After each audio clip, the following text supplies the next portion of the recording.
Medigadda barrage present పరిస్థితిని సమీక్షించడానికి CM Revanth Reddy గారు వెళ్ళారు. ఈ పరిణామాలన్నీ గురించి ఒక క్రోనలాజికల్ ఆర్డర్లో ఫస్ట్ నుంచి మాట్లాడుకుందాం. మనతో పాటు సామాజికవేత్త కృష్ణకుమారి గారు ఉన్నారు. నమస్తే అమ్మ. స్టార్టింగ్ నుంచి క్రోనలాజికల్ ఆర్డర్లో చెప్పుకుంటే, మేము అధికారంలో ఉన్నప్పుడే మొత్తం అన్నీ కట్టేయాలి ప్రపంచంలో అని చెప్పేసి వీళ్ళు రకరకాల కన్స్ట్రక్షన్లు చేశారు. కొన్ని షార్ట్ పీరియడ్లో అంటే 10 ఏళ్ళు పట్టే లాంటి కన్స్ట్రక్షన్స్ కూడా 2 ఏళ్ళు 3 ఏళ్లలో కూడా కట్టేశారు, ఎలా పడితే అలా. లాస్ట్కి ఏమైందంటే అవన్నీ కుంగిపోవడం, ఇరిగిపోవడం, కూలిపోవడం, ఇట్లాంటివన్నీ చూస్తున్నాం ఈ పరిస్థితి. ఇప్పుడు మేడిగడ్డకి కనీసం ఒక 4,500 చిల్లర కోట్ల వరకు ఖర్చు పెట్టారు. చాలా పెద్ద బ్యారేజ్ అని చెప్పారు కూడా. మరి దాన్ని ఇప్పుడు అది మొత్తం కుంగిపోయింది, రేపో మాపో ఇటా అటా అన్నట్టుంది. దాని పరిస్థితి ఏంటి? ఇప్పుడు రేవంత్ రెడ్డి గారు వెళ్ళినంత మాత్రాన అదేమన్నా మళ్ళీ బాగుపడే అవకాశం ఉందా? అసలు ఇదంతా ఒకసారి చెప్పండి. ఇప్పుడు ఇక్కడ కేసీఆర్ వర్సెస్ రేవంత్ రెడ్డి నడుస్తుంది. ఏమైనా సరే రేవంత్ రెడ్డి ఎన్ని వేషాలు వేసినా, ఎన్ని ఎగురుళ్ళు ఎగిరినా సీఎం అవ్వలేడు అని కేసీఆర్ అన్నాడు. ఒక అతి ఆత్మవిశ్వాసంతో కేసీఆర్ ఉన్నాడు. రేవంత్ రెడ్డి అంతకంతకి ఎక్కువ విశ్వాసంతో రేవంత్ రెడ్డి ఉన్నాడు. అతను సీఎం అయ్యాడు, మొత్తానికి గెలిచాడు.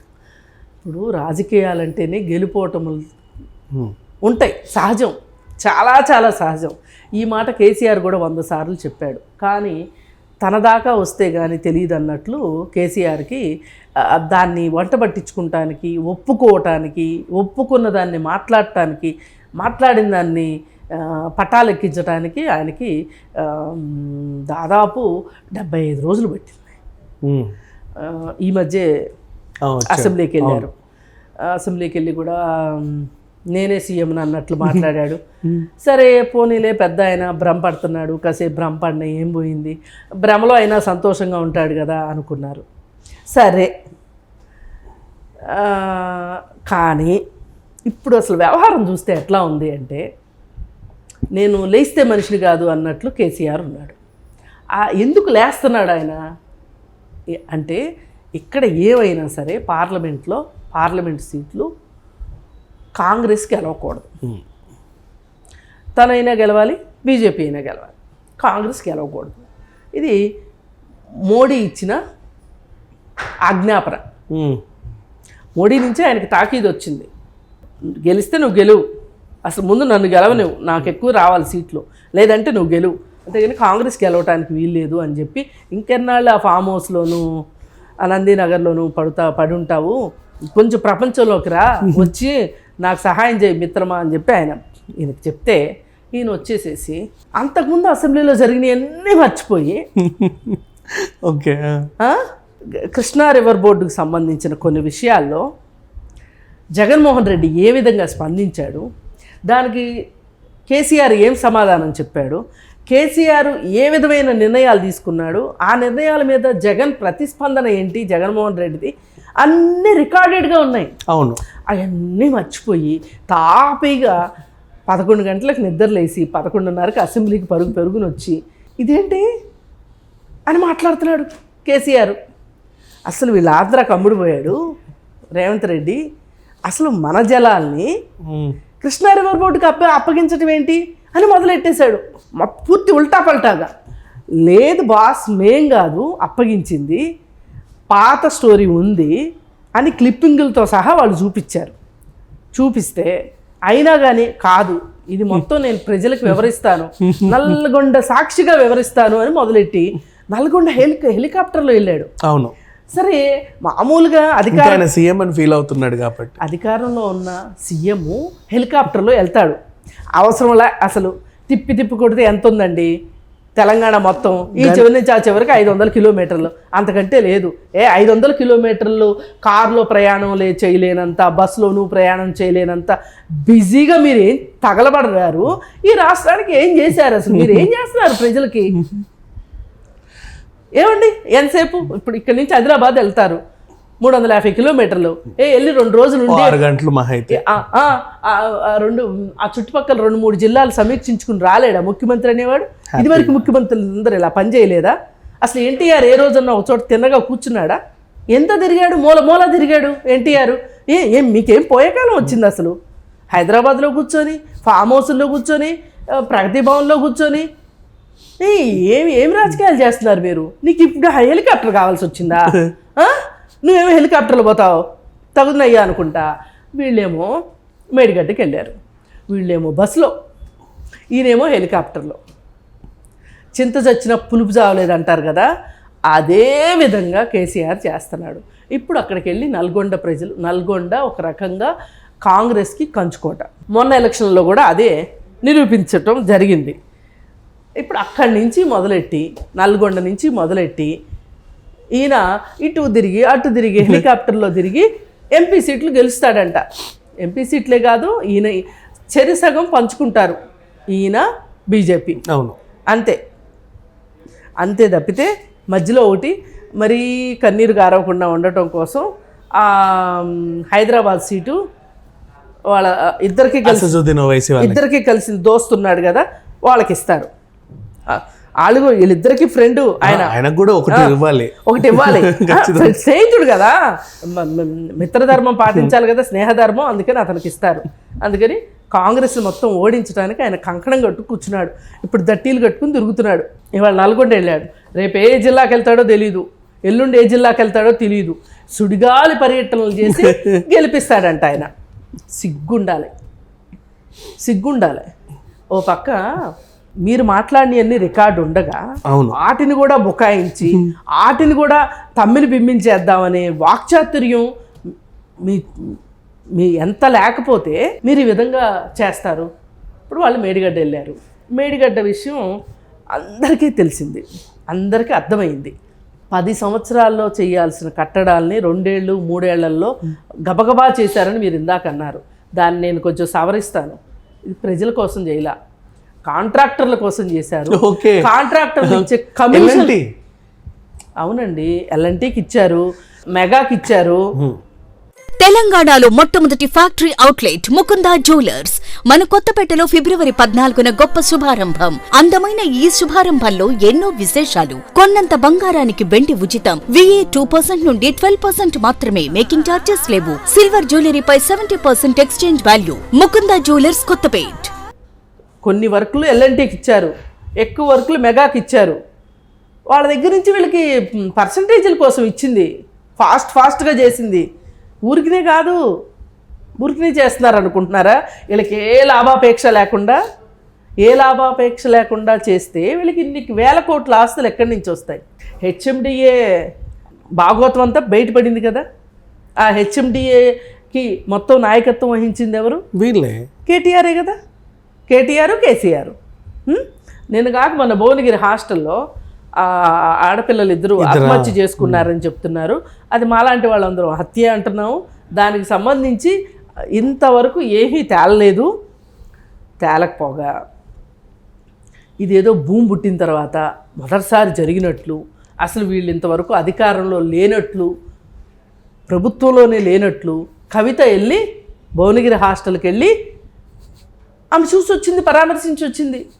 మరి మొన్న ప్రవళిక వీళ్ళ సంగతి అంతా ఏంటి? అప్పుడేమయ్యారు వీళ్ళందరూ? నిమ్స్ హాస్పిటల్ కట్టినప్పుడు ఏమయ్యారు వీళ్ళందరూ? నేనేమంటానంటే, ఇవాళ ఆ హాస్టల్స్ అలా ఉండటానికి, సోషల్ వెల్ఫేర్ డిపార్ట్మెంట్ అట్లా ఉండటానికి, హాస్టల్స్ అలా ఉండటానికి 10 సంవత్సరాలు మీ పరిపాలన కాదా అని అడుగుతారు. ఎగ్జాక్ట్లీ. మీ 10 సంవత్సరాల పరిపాలనని మీరు మొత్తం లేకోకుండా చేసేసి, అంతకుముందు కాంగ్రెస్ వాళ్ళు ఉన్నారు, ఇప్పుడు కాంగ్రెస్ వాళ్ళే ఉన్నారు, మధ్యలో మీరేం చేశారు? మధ్యలో మేము అసలు లేము. ఓకే, మేము లేము. ఈ ప్రభుత్వాన్ని పడగొట్టి మేము వస్తాం. 6 నెలల్లో 3 నెలల్లో పడిపోద్దని చెప్తున్నారు కదా, పడగొట్టేసి మేము వస్తాము.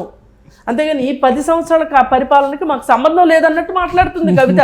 కవిత మాట్లాడిన అట్లాగే ఉంది, కేటీఆర్ మాట్లాడిన అట్లా ఉంది, హరీష్ రావు మాట్లాడినా అంతే, కేసీఆర్ మాట్లాడినా అంతే.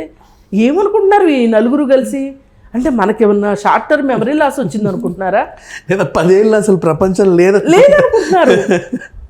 కాలచక్రంలో 10 ఏళ్ళు మిస్ అయిపోయినాయి, క్యాలెండర్ మిస్ అయిపోయింది 10 ఏళ్ళు అన్నట్లు వీళ్ళు వ్యవహరిస్తూ ఈ మొత్తం ఇలా జరగడానికి కారణం కాంగ్రెస్ అని ఆవిడ కాంగ్రెస్ చేతగాంతనం అని మాట్లాడుతుంది. ఈ 10 ఏళ్లలో ఏ ఒక్క వార్డెన్ మీదన్నా మీరు చర్య తీసుకున్నారా? జీరో. అసలు హాస్టల్స్ ఎలా ఆ ఉన్నాయి? హాస్టల్స్కి ఆటో డ్రైవర్లు వెళ్ళి వస్తున్నారు, ఇష్టం ఉన్నట్టు ఆటో డ్రైవర్లు వెళ్ళి వస్తున్నారు. అయితే నేను ఈ విషయంలో ఈ ప్రభుత్వాన్ని కూడా నేనేమి వదిలిపెట్టను అనుకోండి, అది వేరే విషయం. ఇప్పుడు ప్రభుత్వం కూడా పోలీస్ శాఖ చాలా ఉదాసీనంగా వ్యవహరిస్తుంది. అవును, అది ఆత్మహత్య అని చెప్పేశారు. మేము వెళ్తే కూడా సాక్షాత్తు నేను సంధ్య గారు మేమందరం కలిసి వెళ్తే కూడా అది ఆత్మహత్య అండి, ఆమె ఒంటి మీద గాయాలు ఇవ్వండి, సూసైడ్ గాయాలు ఉన్నాయమ్మా, అది పక్కన పెట్టండి. అవన్నీ మేము చూసాము, చెప్పాము. అది ఊరేసుకున్న ముడి తాలూకు గాయం అని చెప్తున్నారు, ఇంకోటి చెప్తున్నారు. ఇప్పుడు గాయాలే లేవని ఎందుకు చెప్పాలి మీరు ముందే? మీరు ఎందుకు భుజాలు తడువుకుంటున్నారు? ఇప్పుడు మేము అడిగాం ఈ కేసు సంగతి ఏంటండి అంటే అది ఆత్మహత్య, ఒంటి మీద గాయాలు లేవు, సూసైడ్ లెటర్ దొరికింది కాబట్టి ఇది ఆత్మహత్య. మళ్ళీ ఆవిడ మా వార్డెన్ చాలా మంచిది, నన్ను తల్లిలా చూసుకుంది, సంబంధం లేని రాతలు. మరి ఆ వార్డెన్ రోజు ఎందుకు హాస్టల్కి వెళ్దాం అనేది ఒక ప్రశ్నే కదా. ఇదేమి ఇవాళకి ఈవేళ శైలజ అట్లా బిహేవ్ చేసిన మనిషి కాదు కదా, గత 10 సంవత్సరాల నుంచి ఇలాగే బిహేవ్ చేసింది కదా. మరి మీరు ఎన్ని రోజులు ఈ 10 సంవత్సరాలు మీరు ఎన్నిసార్లు తొంగి చూశారు? హాస్టల్స్ ఎలా ఉన్నాయి, ఏముంటున్నాయి, ఏమన్నా పట్టించుకున్నారా మీరు? పట్టించుకోరా. సంక్షేమ హాస్టల్లో చేరటము అంటే చావటానికి సిద్ధపడే హాస్టల్కి వెళ్ళాలి అన్నట్లు. ఇప్పుడు నిన్నగాక మన సూర్యాపేటలో ఇంటర్మీడియట్ విద్యార్థి ఆత్మహత్య చేసుకుంది. నా ఉద్దేశంలో ఆత్మహత్య అనేది కాదు ప్రశ్న ఇక్కడ, అది హత్యే, పరిస్థితులు చేసిన హత్యే. ఈ పరిస్థితులకు కారణం రాజకీయ నాయకులే కాబట్టి ఇది రాజకీయ హత్యగానే చూస్తాను నేను. మీరెందుకు మీ విధానాల్లో మీరెందుకు వాటిని గురించి మీరు ఎందుకు ఆలోచించట్లేదు? ఇప్పుడు మేడిగడ్డ ఇష్యూ అయినా, కృష్ణా జలాల దానికి సంబంధించి వాళ్ళకి అధికారాలు ఇచ్చారు అని చెప్పి మాయ చేసి మభ్యపెట్టి కేసీఆర్ వెళ్ళి అబద్ధాలు చెప్పడానికైనా ఒక్క నుంచి వీళ్ళు చెప్తున్నారు మేము అప్పగించలేదు మొర్రో, నువ్వే అప్పగిద్దాం అనుకున్నావు, దానికి సంబంధించిన రికార్డ్ అంతా అసెంబ్లీలో ఉందని వాళ్ళు చెప్తున్నారు. అయినా కాదుకూడదు అని చెప్పి తన సహజ ధోరణిలో అబద్ధాలు ఆడటంలో నాకు నేనే దిట్ట అనే ఉద్దేశంతో కేసీఆర్ వెళ్ళటం. వీళ్ళు మేడిగడ్డ వెళ్ళి అక్కడ పవర్ పాయింట్ ప్రజెంటేషన్ చేస్తారా, ఏం చేస్తారో, శ్మశానంలో పరిపాలన చేస్తారా? ఇప్పుడు మేడిగడ్డ కూలింది అనుకుందాం. ఇక్కడ సమస్య డబ్బులు కాదండి, డబ్బులు పోతే డబ్బులు ఎప్పుడైనా సంపాదించుకోవచ్చు. ఆ నీళ్లు ఎన్ని గ్రామాలను ముంపు చేస్తాయి, దారుణం, అది చాలా పెద్దది. అది జరిగితే ఏంటి అనేది ఆలోచించాలి. వాళ్ళ ప్రతి ఒక్కళ్ళు గత ప్రభుత్వం తప్పుల గురించి మాట్లాడటం కంటే కూడా ఈరోజు నేను అధికారంలో ఉన్నా, గత ప్రభుత్వం తప్పు చేయొచ్చు, ఒప్పు చేయొచ్చు, ఆ తప్పుని ఎలా సరిదిద్దాలి అని ఆలోచించాలి. ఇవాళ ప్రస్తుతం ఉన్న ప్రభుత్వాలు వీళ్ళ కళ్ళకు కనిపించాల్సింది ఆ గ్రామాలు కనిపించాలి. ఆ గ్రామాలు ఆ ముంపుకి గురైతే ఆ గ్రామాల పరిస్థితి ఆస్తి నష్టం, ప్రాణ నష్టం, ముందు ప్రాణ నష్టం. వీటన్నిటికీ ఎవరు చెప్తారు సమాధానం అనేది ఉండాలి. ఇప్పుడు సరేనండి, మానవ తప్పిదమే అనుకుందాం, పోనీ మంచి చేద్దాం అనుకున్నాడు కేసీఆర్, పొరపాటు జరిగింది. మేడిగడ్డ గురించి నోరు తెరిస్తే కాళేశ్వరం, నోరు మూస్తే కాళేశ్వరం అని మాట్లాడారు కదా, ఇప్పుడు ఎందుకు మాట్లాడట్లేదు? ఇప్పుడు కూడా మాట్లాడాలి కదా, మాట్లాడరు. ఎందుకంటే వీరు నోరిప్పితే కాంట్రాక్టర్ల మీదకి వెళ్తుంది, కాంట్రాక్టర్ల మీదకి వెళ్తే కాంట్రాక్టర్లు వీళ్ళకి ఇచ్చినవి బయటకు వస్తాయి. అందుకని చెప్పి తేలుగుట్టిన దొంగల్లాగా ఎవ్వరి కాళ్ళు గప్చిప్ సంబార్ బుడ్డి అన్నట్లు ఉన్నారు. ఇది పరిస్థితి.